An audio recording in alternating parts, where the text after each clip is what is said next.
Right here I have the Canon FD 135mm f2. So this is another Canon FD lens with the Canon FD mount that was released in the early 1980s. So very similar to the FD 70-210mm, but this is a fixed 135mm f2, which means this is going to give you some amazing razor thin depth of field and some awesome looking background separation. You know, being a 135mm lens with an f2 aperture like this is going to be a perfect portrait focal length, or really just an amazing lens for really separating your foreground from the background, getting that razor thin depth of field. That's what I absolutely love using this lens for. It gives such an amazing look. And once again, this is like a 2-in-1 lens, which I'll get into in just a second. But first of all, the build quality of this lens is awesome. This thing is like a brick. It's very heavy for the size of it. You have that huge front element right there. It also has a built-in lens hood that kind of just slips up and down like that. And the build quality overall is awesome on this lens. It has the Canon FD mount, like I said, so you can adapt this to any mirrorless camera pretty much, whether it's Sony E mount, Leica L mount,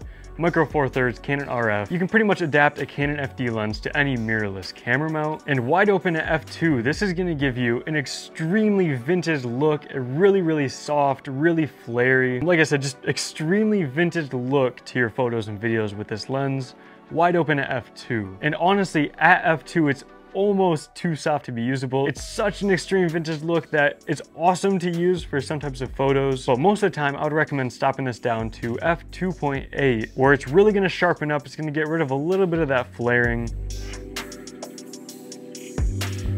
A great sharp portrait 135mm lens is the reason why I love this lens, and really the look this gives at any f-stop is awesome. And if you're looking for a dedicated portrait lens or a longer lens like this, that's going to be really good in low light. It's going to have that great, really shallow depth of field. The Canon FD 135mm f2 is definitely something to look into. However, something to keep in mind, this is somewhat of a rare lens and it's kind of hard to find. Similar to the Tokina 28-70, at any given time there's really only a couple of these available on eBay or on keh.com, or anywhere that you can find vintage lenses. It's going to be a hit or miss if you can find this, as well as the prices you can find this at. I've seen this anywhere from like the 100s to the $800 price point, just because at any given time there might only be one available at whatever price it's pretty much going to be at. However, a fair price for this, what I got this at, as well as what I see it at a lot of the times if you just keep looking consistently, is right around $300 to $400 if it's in good condition. If you can pick this up for that, $300 to $400, even in the 200s, this is an awesome lens and I would highly recommend it at that price point. However, I wouldn't recommend paying more than $400, $500, $600 for this lens.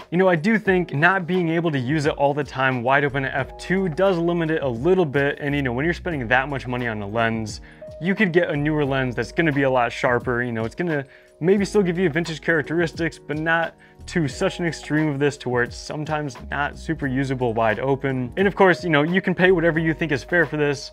I honestly wouldn't recommend it if it's up in that higher, above $400 price point. But below that, this is an awesome lens. Like I said, it's pretty much two lenses in one,